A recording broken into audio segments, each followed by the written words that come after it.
So what makes a scholar then? The first one is, the first condition of a scholar is that عنده, to him is رسالة المحمدية. He has the message Nabi Muhammad came with. He knows the hadith of the Prophet عليه الصلاة والسلام. ولذلك the Prophet, look what he said. He said in hadith Ahmad narrated in his Musnad من hadith أبي درداء إن العلماء ورثة الأنبياء. The ulama inherit the prophets. وإن الأنبياء لم يورثوا دينارا ولا درهما. They did not inherit from them money, by the way. What they inherited from them, what? وَرَّثُوا الْعِلْمَ فَمَنْ أَخَذَهُ أَخَذَ بِحَظٍ وَافِرٍ. The first knowledge they inherit from the Prophet is what? The Quran and the Sunnah. That's what the Prophet gave them. وَاذْكُرْنَ مَا يُتْلَى فِي بُيُوتِكُنَّ مِنْ آيَاتِ وَالْحِكْمَةِ. The Quran and the Hikmah. Hikmah means the Sunnah. Those are the first two they inherit. Anyone who doesn't know anything about the Hadiths, anyone who doesn't know the Quran, he's not an alim, however much he screams on the pulpit and he screams and he screams. But I tell you this, he's not an alim, the one who knows Arabic grammar. He's not an alim. The one who knows usul al-fiqh is not an alim. The one who knows balagha is not alim. The one who, no, that doesn't make them an alim. A alim is a person, first condition is that he has the Quran and the Sunnah. That's the ulum al-ghayat. He has the maqasid, the objectives, the Quran and the Sunnah. All of these are stepping stones to these two. Pay attention to that. The second thing that he has is ma'rifatu wujuh al-qira'at. This man knows the different qira'at of the Quran. And Imam Ahmad narrated in his Musnad from Abu Darda. Abu Darda, he said, لا إنك لا تفقه كل الفقه حتى ترى للقرآن وجوها. You're not a faqih. They're taking out fiqh issues, stances that we need to take, qa'am, khas, mutlaq, muqayyad. They're taking rulings. Abu Darda is saying, إنك لا تفقه كل الفقه. You are not going to be a faqih, as the word faqih is. حتى ترى للقرآن وجوها. Until you see different qira'at in the Quran, different recitations. This qira'ah is explaining this one. ولذلك أيوب Ibn Abi Tamimah al-Sakhtiyani explained what Abu Darda meant. He said, يهاب الإقدام عليه. The person, when he learns qira'at and everything, he starts to realize, I need to hold back. The third thing he needs, a person who's alim, is what? معرفة أقوال الصحابة. He knows the statements of the Sahabas.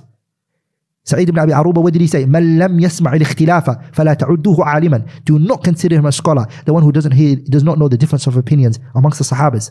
And he doesn't know the different views that Ibn Abbas said this, Ibn Abbas said this, Ibn Umar said this, Ibn Mas'ud said this, Abu Hurairah said this. If you don't know the different views amongst the Sahabas, فَلَا تَعُدُّهُ عَالِمًا. Don't consider this person alim. Malik ibn Anis, he said, لا تجوز الفتيا. Fatwa is not permissible for إلا لمن علم ما اختلف الناس فيه. Until he knows what the people differed upon. The people here, the Sahabas. And then they asked him, قيل له اختلاف أهل الرأي. Are you talking about the differences of the people of أهل الرأي? He said, لا, اختلاف أصحاب محمد صلى الله عليه وسلم. And then he said, وعلم الناسخ والمنسوخ من القرآن ومن حديث رسول الله صلى الله عليه وسلم. He knows the abrogated verses and that which are not abrogated. تاج الدين السبكي, he said, إن المرأة إذا لم يعرف علم الخلاف والمأخذ لا يكون فقيها إلى أن يلج الجمل في سم الخياط. تاج الدين السبكي, look what he said. He said, if a person does not know the khilaf and the reason for this khilaf, he doesn't know it. لا يكون فقيها. By the way, the word faqih and alim are synonyms. Mujtahid, alim, faqih are synonyms. He will not be a scholar. Look what he said, إلى أن يلج الجمل في سم الخياط. Until a camel goes through the needle. Abdul Malik ibn Habib, he said, I heard Ibn Majashun. Ibn Majashun is a student of Imam Malik. I heard him say, كانوا يقولون, the scholars, Malik and other great scholars used to say, لا يكون إماما في الفقه. A person is not going to be a person of fiqh, understanding of fiqh, great scholar of fiqh. ما لم يكن إماما في القرآن والآثار. If he doesn't know the Quran and the Athar. Abdullah ibn Mubarak was asked, متى يسع الرجل? When is it متى يسع الرجل? When is it allowed for a man أن يفتي, to give fatwa from himself? He said, إذا كان عالما بالأثر بصيرا بالرأي. Unless he's a alim in the athar, the text, Quran and Sunnah. And the ra'i here means a fiqh. He knows how to extract the benefits from it. The fourth thing is, لا يتتبع أقوال الشاذة. The person does not follow strange views. Wallahi, many of them are bringing أقوال الشاذة, filling it up with the ummah. And people are referring to them as scholars. Weakening the hadiths based on their own hawa and desires, the way they like it. Ibn Mahdiyun. Ibn Mahdi is the Shaykh of Imam Shafi'i rahimahullah ta'ala. He said, لا يكون إماما في العلم. A person is not a scholar. من أخذ بالشاد من العلم. Anyone who takes the strange and leaves off what the ulama have stated in their works. A scholar is the person, when we look at his works, which is the fifth one, is what he got right and what he got wrong, what he got right is more. We don't believe our scholars are infallible, by the way. We know that they can get it right or wrong. لكن حافظ بن عبد البر حافظ المغرب, he said لا يسلم العالم, he said لا يسلم العالم من الخطأ. A scholar is not without mistakes. فمن أخطأ قليلا, if he does little mistakes, وأصاب كثيرا and he gets many right, فهو العالم, he's a scholar. ومن أصاب قليلا, anyone who gets it right some little time here and there, he gets it right. وأخطأ كثيرا فهو الجاهل. Also, the person who's an alim is the one who can defend the deen. He has the strength. We're hearing them saying, I got doubts, I had these doubts for so many years. You're not an alim if doubts are going to creep into you. An alim has the strength and the ability to defend the religion. The Prophet told us, alayhi salatu wasalam, he said, يحمل هذا العلم من كل خلف عدوله ينفون عنه تحريف الغالين وانتحال المبطلين وتأويل الجاهلين. They're going to become scholars, ahlul ilm. They're reliable people. They will prevent from the religion تحريف الغالين, the extreme interpretation of those who try to do it. وانتحال المبطلين, and they will also prevent the religion from any additional thing that's been added to it. وتأويل الجاهلين, and the interpretation of those ignorant ones. In other words, this statement Khatib al-Baghdadi mentions in his kitab Sharaf Ashab al-Hadith, Ibn Abd al-Barr mentions it in his Tamheed, I read it from. Pay attention, Shahid. This is combining between two things. He can defend the religion with al-riwayati wa diraya, the narrations, what he's got in his head. I was taken back when I came across a statement of Imam Ahmad ibn Hanbal. Ahmad was asked, can a person give fatwa if he's memorized 100,000 hadith? Of course, the Quran's finished. He's memorized 100,000 hadiths. Can he give fatwa? He said, la. He said 200,000. He said, la. They said 300,000 hadith he's memorized. By the way, hadith memorization from Ahmad ibn Hanbal is with the chain, of course. There's a time of chain. 300,000 hadiths. He's memorized it. Can he give fatwa? He said, no. They said 400,000. He said, maybe. And then people come today and scream and say, Akhi, the shurut al-mujtahid that the scholars mention is so stiff and it's too hard. SubhanAllah, these conditions, where is it from the Quran? Yani, the person can defend the religion. ولذلك Abdul Karim ibn Awjan, when he came out and he got the leader of the Muslims grabbed him and he said, okay, he was going to be executed. And he said, execute me if you want. I'm dying and I've left like 4,000 ahadiths that I made halal, which was haram, and haram, that which is halal. The leader said to him, he said to him, you're going to die for sure. This is not going to change anything. Lakin he said, يعيش لها الجهابذة. Great scholars are going to live for this. Abdurrahman ibn Mahdi took it. He said, give it to me. Abdullah Mubarak took it. What's it called? Abu Nu'aym Fadl ibn Dukayn. These people sat down and they threw all the dirt and the filth he added into it. Our ones today, what are they doing? The doubt comes, it's a valid point. It's a valid point. In Islam, I'm going to conclude this one. Okay. In Islam, the great scholars who brought our religion to us, not only did they do that, they were the best people to have protected for the Muslims their prosperity, their glory, were the ulama. The poet, he said, إذا قيل من في العلم سبعة أبحر روايتهم ليست عن العلم خارجة فقلهم عبيد الله عروة قاسم سعيد أبو بكر سليمان خارجة. 7 فقهاء السبعة, the 7 jurists in Medina that sat. These were the إذا قيل, if it said من في العلم سبعة أبحر, oceans in knowledge, روايتهم ليست عن العلم خارجة, their narrations, their understanding, their content. فقلهم عبيد الله عروة قاسم سعيد أبو بكر سليمان خارجة. 7 men, which then trickled into the 4 imams that we have, Abu Hanifa, Malik, Shafi and Ahmed, and the madaris that came out from all of that. The point I'm trying to say to you is, we don't want activism from jahala. We don't want ignorant people running our affairs. We don't want it. The people we need for them to run our affairs and help us and get us out of these problems have to be scholars. Shaykh al-Islam Taymiyyah, they use an example. Ibn Taymiyyah, you're not لا تساوي قلامة ظفره. You're not equal to his nail and what he was like, and the knowledge and the understanding that Shaykh al-Islam Taymiyyah had. ولذلك Al-Imam Ibn Hajar rahimahullah ta'ala, he praised a book called Ar-Radd al-Wafir by Nasiruddin al-Dimashqi. This kitab is praising Ibn Taymiyyah. Ibn Hajar took that book, read it, And then he put a taqreed on it. Taqreed meaning he put appraisal on that book. And he spoke about Ibn Taymiyyah.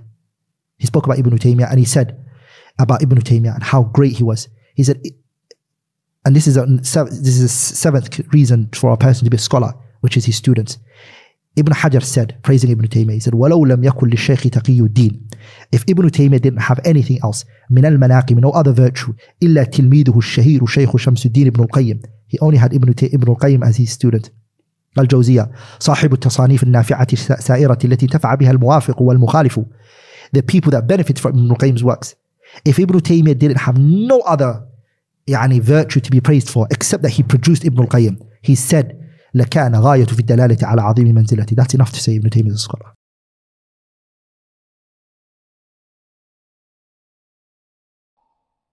The scholars, حفظهم, may Allah preserve those who live amongst us, and may Allah have mercy upon those who have passed away. Who are they? Who are the scholars? Everyone claims these days that this person is scholar and that person is scholar. So it's important for the ones upon Dawah Salafiyya and the ones who are upon the way of Ahl al-Athar and Ahl al-Hadith, the ones who are in fact Ahl al-Sunnah wal-Jama'ah, the ones who are in fact upon the haqq, that they know who the scholars are. It has been mentioned that the one who has a right to be called an alim, these people are qalilun jiddan. They're very few. And we won't be exaggerating if we say that they're rare. Because the scholar has certain qualities that apply to him that most of those who connect themselves to knowledge today don't possess. فَلَيْسَ الْعَالِمُ, the scholar is not مَنْ كَانَ فَسِيحًا بَلِيغًا, who can speak well and who's articulate. Doesn't make him a scholar. Who is fasih, who is baligh. He can talk. That doesn't make him a scholar. The scholar also is not the one necessarily who writes a bunch of books, or someone who takes a manuscript that has dust up on it in one of the old books, libraries, and takes it out, blows off the dust, and then does tahqiq of it, corrects it. It doesn't make him a scholar. If we judge a scholar on these type of things, how many books he has, then we would be making the scholars a small a group of people, or we would have been, actually we'll be entering everybody in the arena of scholars. And this is what minds of most people when they think of alim. If you were to ask someone, you step out, you say, is this, who's a scholar? Name to me 5 scholars. Name to me 6 scholars. And you will be astonished by the statements that you would get. We continue on by saying, in most people's mind, they are taken in. They are tricked. They are conned.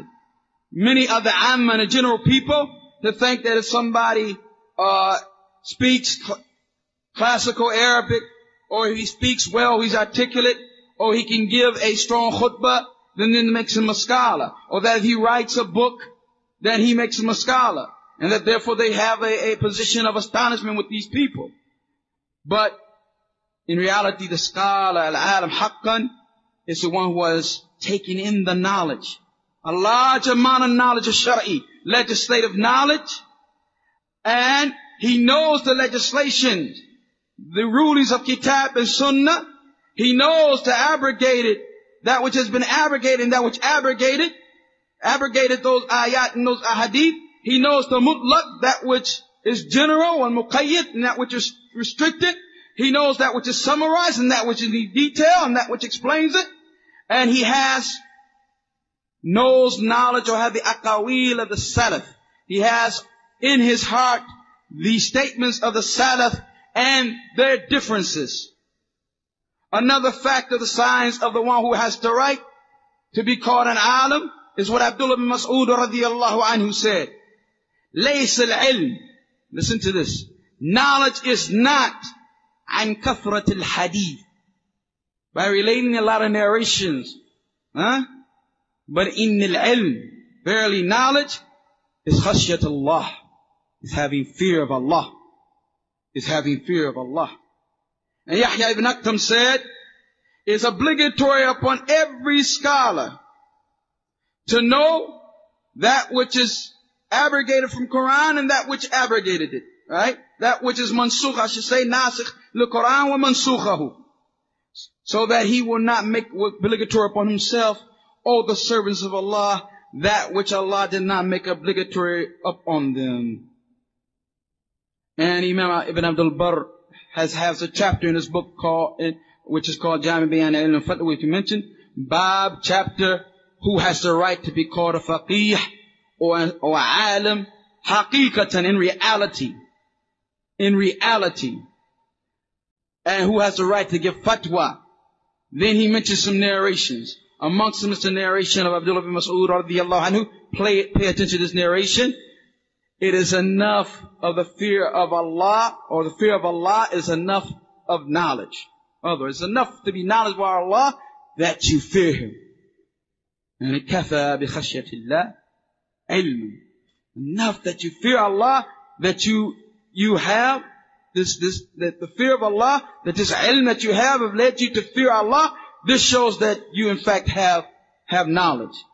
And enough that you are deluded in a sense of thinking that you have some position with Allah, or feeling safe from the plotting of Allah, to be jahl, to be ignorant. So enough of the knowledge regarding Allah that you fear Him. Enough or proof that you're in delusion and in a state of ignorance that you feel that you have some status with Allah, tabarak wa ta'ala, some position with Allah, tabarak wa ta'ala, or that He will not punish you for your sins. Al-iqtirar. Al-iqtirar. That's enough ignorance.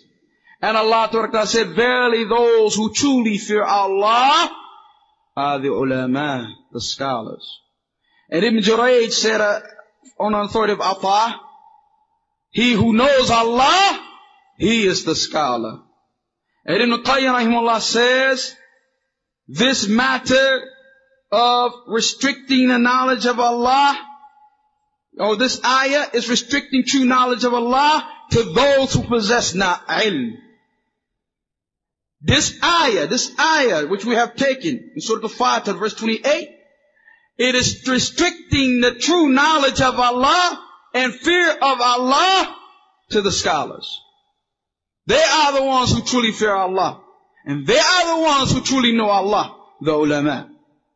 And Qatada said, he who doesn't know the differences, the differences in opinion among the Sahaba and the Tabi'een and the Tabi'een, he hasn't breathed in, he hasn't inhaled the fragrance of fiqh. He hasn't inhaled fiqh, the fragrance of fiqh.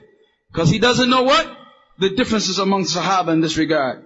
وَقَالَ Sa'id ibn Abi Uruba, he who does not know the ikhtilaf, the differences in the furu', the minor points of deen or branches of deen that the Sahaba might have had, he is not to consider alim. He's not to consider a scholar. You're starting against a picture now of who can be called a scholar. I mean, from the very first statement, many people that you thought, just because they could speak, just because they made your emotions flow or whatever, you ruled them out because it's not just somebody for seeing. And just because they have a number of books, you ruled that out. And you're getting down to the point that it's not just a matter of talking. It's not just a matter of relaying information. But it's the fear of Allah tabaraka wa ta'ala. And it's knowing and having knowledge of the Quran and what was revealed. Knowledge of the Sunnah. Knowledge of the statements of the companions. Imam Malik said, or was asked of him, Liman yajuz al-fatwa? Who is the permissible to give fatwa? He said, La yajuz al-fatwa. It's not permissible to make fatwa, to give juristic rulings, except the one who knows the differences of the scholars. And someone said, the difference of the people's opinion? He said, no, the differences amongst the companions of Muhammad sallallahu alayhi wa sallam. An-nasikh wal-mansukh. That which was in place, and then another verse or hadith came and abrogated it from the Quran or the hadith of the Prophet sallallahu alaihi wasallam. The one who knows that, kada yufti, he can give fatwa. He can give fatwa. Qala Ibn Uyayna rahimahullah, al-alam, the scholar, alladhi yu'ti kulli hadith, the one who gives for every hadith, haqqahu, is right. And Abdullah ibn Mubarak, that great imam, was asked, when is it permissible for a man to give fatwa? He said, إِذَا كَانَ عَالِمًا بِالْأَثَرِ, if he has knowledge of the narrations, بَصِيرٍ بِالرَّأْيِ, and upon clarity in his opinions, regarding the issue of opinions. So therefore the true alim is the one who is able to connect himself to these matters, and he's never satisfied with ilm. He never has enough of knowledge, even if he doesn't speak that many words, and even if he doesn't have that many books. Even if he doesn't speak that many words, and even if he doesn't have that many books. Qala Ibn Rajab rahimahullah, وَقَدْ تَلَيْنَا. Now Ibn Rajab rahimahullah has this great monumental work called فَضْلِ الْعِلْمِ السَّلَفِ عَلَى خَلَفِ, the virtue of the knowledge of the Salaf over the knowledge of those who came after them. And I hope that someone would translate it, inshallah. Perhaps our brother Abu Maryam, who seems to have a zeal for translation these days, would do so. Nevertheless, he has in one of the statements, we have been tested with ignorant people who believe that just because someone can speak well or in detail, min al-mutaakhirin, from those who came later, that he's more knowledgeable than those who preceded. Some of them think that a person is more knowledgeable than anybody that preceded him, even the Sahaba, because he talks a lot and he speaks a lot, right? And therefore he has more knowledge than those fuqaha al-mashhureen, those fuqaha who are well known, who the people follow. What this means, he said, هذا يلزم, what this means is that those before him of the fuqaha, who has followers, who he believes he's knowledgeable, more knowledgeable than them, or they believe he's more knowledgeable because he speaks more, that therefore this means that he in fact was more knowledgeable than those who taught them. Because there's no doubt that they talked more than their teachers. And they talked more than their teachers. And it goes back like that. And he says, so therefore, then you would say that Thawri and Awza'i and Layth and Mubarak and that level, that he, from the Tabi'een and the Sahaba, that they're more knowledgeable. Those who came after them are no more knowledgeable than them. Why? Because aqalla kalaman, they speak less than them. And then that those who were before them came, from the Sahaba, Ibn Mas'ud, and those like that they were more knowledgeable than them. Because there were some amongst Sahaba who spoke less and who were more knowledgeable, like the narrations of Abu Bakr Siddiq are fewer than the narrations of any other Sahaba. The narrations of Abdullah ibn Abbas may be more, and more his talking may be more. What his point is, and I hope it's clear, is that this is not a signal. This is not any type of manner. This is not any type of scale to judge knowledge on. This is an erroneous and a mistaken scale to judge knowledge based on the fact that someone talks more than others. How many narrations do you find from Abu Bakr as-Siddiq? Yet all the Sahaba say, and Abu Bakr was the most knowledgeable amongst us. And Abu Bakr was the most knowledgeable amongst us. So it is not a matter from that. Abdullah Mas'ud seen this illness coming, and he talked about it. He said, verily you are in a time in which you have a lot of ulama and you have very few speakers. But there will come a time where you will have only a few ulama and you will have many speakers. So those who their knowledge is a lot and his speech is little, then they are praiseworthy. And those who are opposite are blameworthy. Those who knowledge is a lot and their speech is little, mamduh, are praiseworthy. And those who are opposite are blameworthy. Think about this, brothers, and think about the last statement. He who has a lot of knowledge and his speech is little, then he who al-mamduh, he's praiseworthy. And he who is in the opposite of this, he's madmum, blameworthy. This is the scale. This is the scale.